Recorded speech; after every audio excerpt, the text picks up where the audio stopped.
afternoon.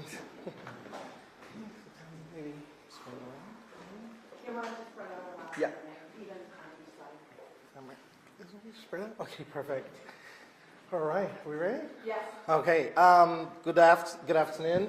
My name is Nenye Uche, Nenye, last name Uche. I'm Jussie Smollett's lead attorney throughout the trial phase of this case up until this point, the Supreme Court's decision. To my right, your left is Shay Allen, Attorney Shay Allen, Sandra Gavazzi, Attorney Heather Waddell, and Tamara Walker, all attorneys. All have helped throughout this process. All have been very integral to this appeal and this team. Let me start off by saying this. Prosecutions should be based on facts. Prosecution should not be based on vindictiveness. This was a vindictive persecution, not a prosecution. Let's not make any mistake about that. The Supreme Court was clear. The rule of law and due process have to remain the fundamental process for which the American jurisprudence is run. It is not run by public opinion. Now, we face a big challenge, defense attorneys all around the country, especially in the age of social media, where there's a mass dissemination of information that are not facts in evidence. And the big challenge is holding the line for the rule of law. And that's what exactly this court did, and we're very happy with the decision today. We're very pleased, but it was expected. We shouldn't be surprised. This is the law of the land in this particular state and all around America. And so that's where we are right now, and we'll take any questions from you. I'd like to ask you a question Sure. in terms of Jussie pursuing the city of Chicago. Is he still pursuing that case? Well, that's a civil case. Today we're focused on the criminal appeal, and that criminal appeal, we have a unanimous decision from the Supreme Court, 5-0. Remember, there was no dissent. 5-0, saying he was treated unfairly, that this was an unfair process, and when you have an unfair process, you have a travesty of justice, which is exactly what happened here. And Jussie is back. I must say this. Jussie is back to where he was. He's presumed innocent. Remember, the jury's verdict is now null and void. Of course, that's not the jury's fault. They were impaneled. But this was an unfair proceeding, period. And so he's back to where he was. And so I would like, the real question now should be, you know, even though this is over now and Jussie absolutely wants to move his life forward, I think people should start asking questions. How did this happen? Why should this even happen?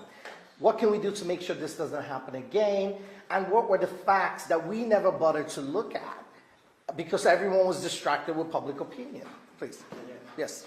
Dan Webb released a statement earlier today, Yes. pointing to the fact that the Supreme Court didn't take issue with any of the facts of this case, and therefore this ruling has nothing to do with Jussie's innocence. Well, Dan Webb contradicted himself. He also mentioned that he disagreed with the Supreme Court's view of the facts and the law. So he said that. I read his statement. Statement is completely wrong.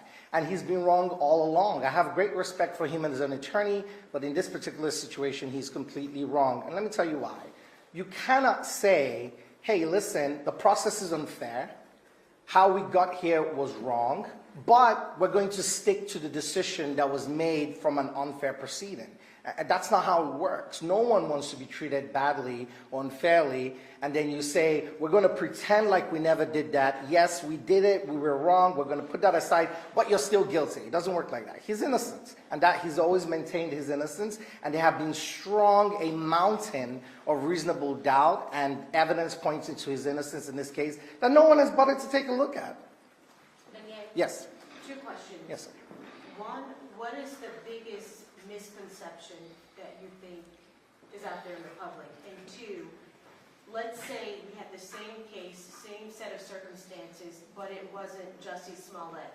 It was Joe Blow off the street. Yeah. Do you think we would have seen a special prosecutor step in? Okay, so answer the first part of your question.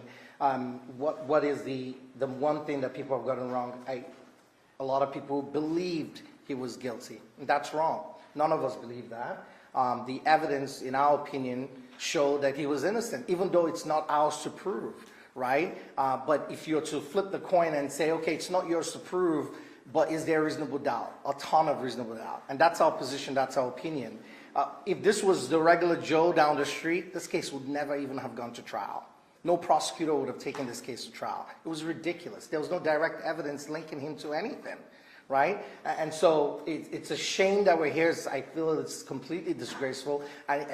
Some of you have been here. You followed me with this case. I've always said the same thing. This has been disgraceful. I was born in the United States, but I grew up in a developing nation. This is the sort of prosecution you see in developing nations. People are mad. Prosecute a person. They prosecute a person. This shouldn't be happening in the United States of America. It's ridiculous. Nenye, Yes. have you spoken with Jussie, and what's his reaction to this? Well, of course, he's relieved. I think the emotion I would describe is one of relief. And he's very happy and, of course, grateful to the Supreme Court for their decision and for, not to be condescending in any way, doing the right thing. I mean, that's what the court is supposed to do. That's why we have this process. But I think also we should remember that he's a human being. And like any other human being, I'm not a psychologist, but I'll wager there will be a feeling of mixed emotions. The emotion of happiness, the emotion of relief, but still the disappointment that you were dragged through an unfair process. And I think that's the best way I'll capture how he feels. What's going to happen next now? What options does Jussie have at his disposal? Yeah. Is he considering filing a suit against the Cook County State's Attorney's Office, Dan Webb's office? Yeah. Is there an action he's planning? Yeah. I think there's been a lot of waste of taxpayers' money, hasn't there been, right? We've spent who knows how much. I don't even think there was a process where we could see how much the special prosecutor had spent for the case, because it's Cook County taxpayers' dimes going into that. And so we don't know. So I think at this point, Jussie wants to move on with his life. And he had already started doing that. I think this is a chapter, it's closed behind him. It's unfortunate what happened to him. He was railroaded. This was a travesty. And I think the truth eventually comes out. And that's what we're seeing here today. Would you like to see an apology? An apology? I'm sure Jussie would want an apology, but he's a realistic man, right? He knows he's not going to get it. After all, these are the same prosecutors that prosecuted a case, the special prosecutor's office, that they shouldn't have been prosecuted. The city is seeking, I think there's a pending civil trial to get restitution from Jussie. Do you believe the city should drop that?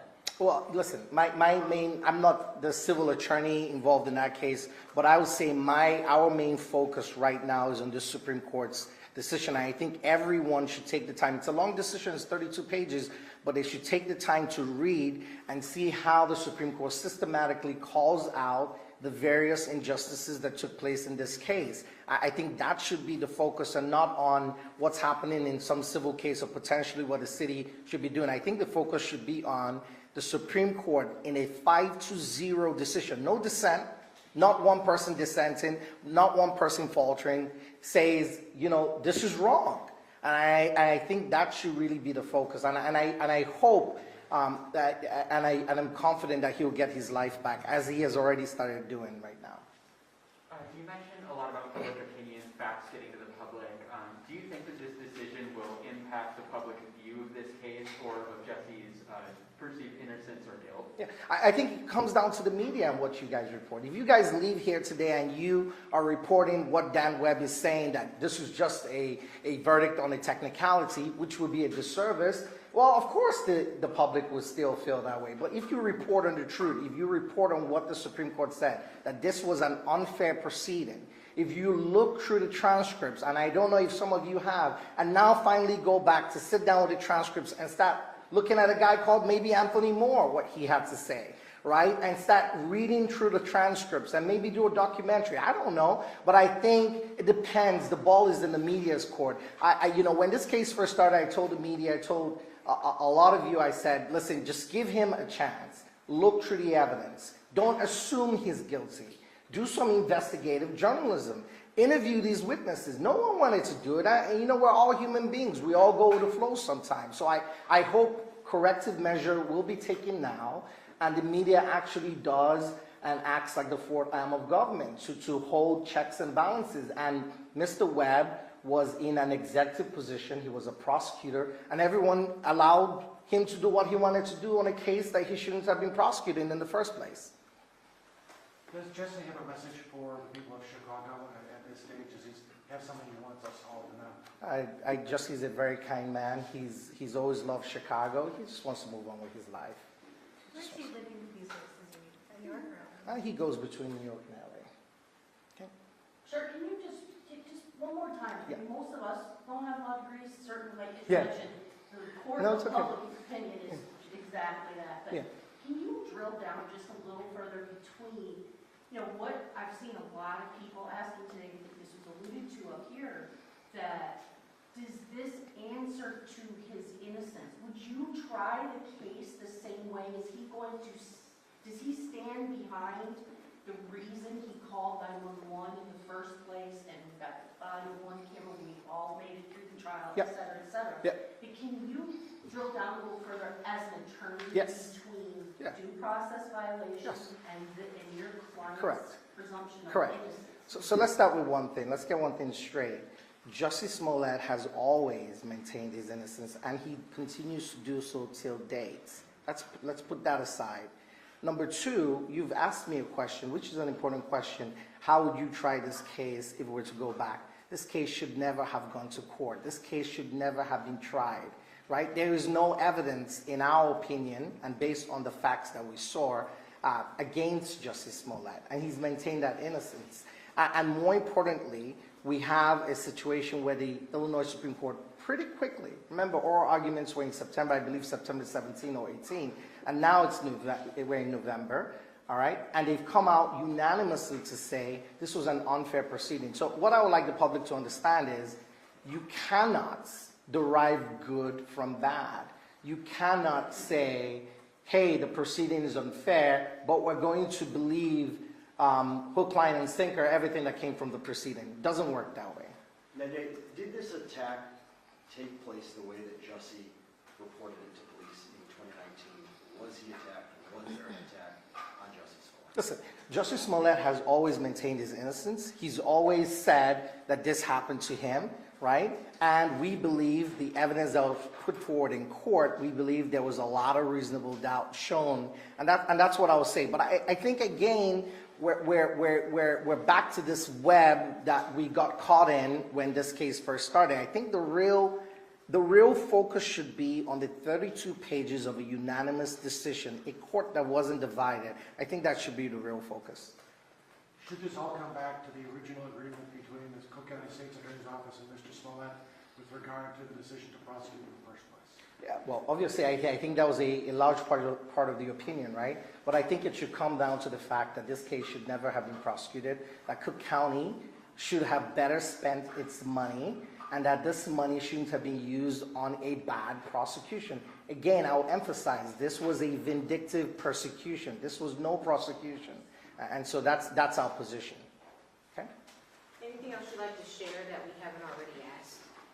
Well, I mean that's really the main. I think the opinion speaks for itself. I think it's a lot, but it's in plain English as to what the court feels about this. And I'll just ask everybody to remember, I cannot emphasize this enough. This was not a divided court. This was a unanimous decision. I think Mr. Allen wants to say something, and then Heather. Okay. I think a lot has been said. Spell your name. Oh, Shay Allen is S-H-A-Y. Hello, everyone. I think a lot has been said already. I don't know how much more I can add. Only that I'm very ecstatic that the Supreme Court finally came or brought this case to where it should be. This case should have never gotten to this point. I think I said this when Jussie was released from the jail when I was out there. I said, none of us will want this to happen to us, that you make a deal with the prosecutor, that you have an agreement, and then they just take that agreement back and say, no, that's okay, and someone else comes to prosecute you. You don't want that to happen. So the Supreme Court made the right decision, the Supreme Court did the right thing, and they were united in that. So I think Jussie should be vindicated. I think everyone should now take a step back and really understand what happened here, that this was just an unfair prosecution, a persecution. And we're really glad that it came to this point. One last question, and anyone can answer it. If this from your mouth, is a vindictive, this was a vindictive process, who are you talking to? Who are you talking about? Cook County, City of Chicago Police Department, the people at City Hall at the time, just to be specific about why this would be called a vindictive case. I think it's, Oh, give your name and oh, spelling. Heather Waddell. Heather common spelling. Waddell is Widell. I think who we're talking to is the people who should know better. The special prosecutor on down. Every single part of this prosecution, everyone should have known better. Legal scholars, all of us, none of us are surprised by the Supreme Court's ruling today at all, because this is a long-held rule of law. Like Mr. Allen just said, it is a long-held contract law. When you enter into an agreement and you rely on that agreement to your detriment, the other side has to hold its part, you have to hold your part. They didn't, and now we're here where we are today, finally, with the just conclusion of the longest standing rule of law.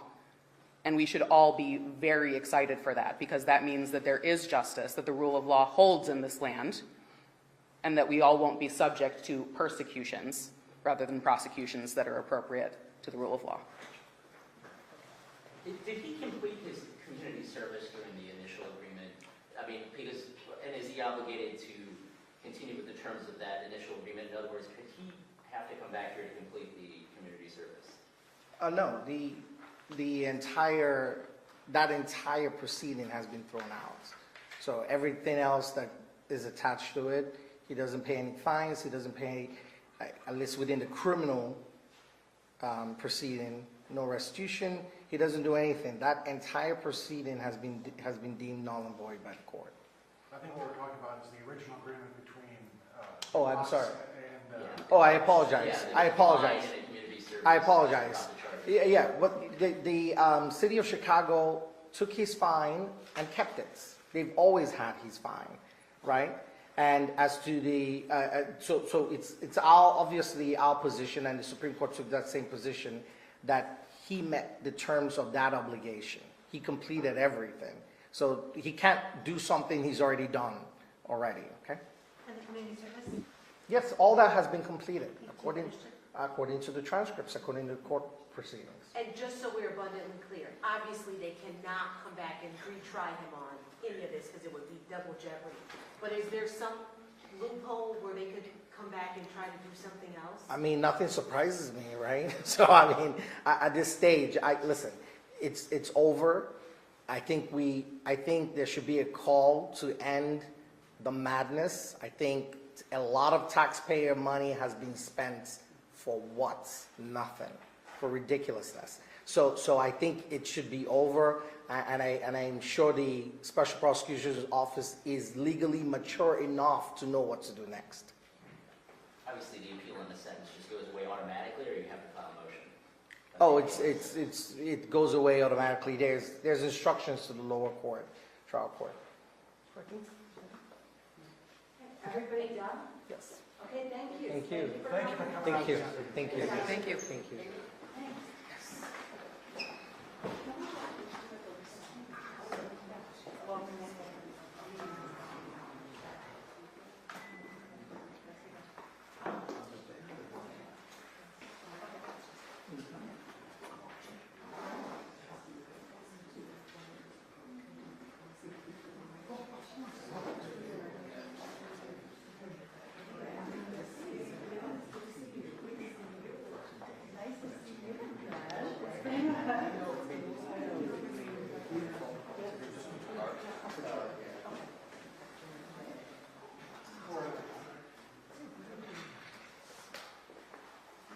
Yes.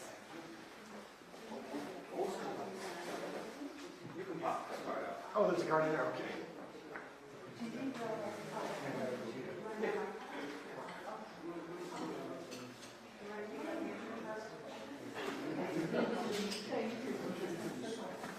Of course.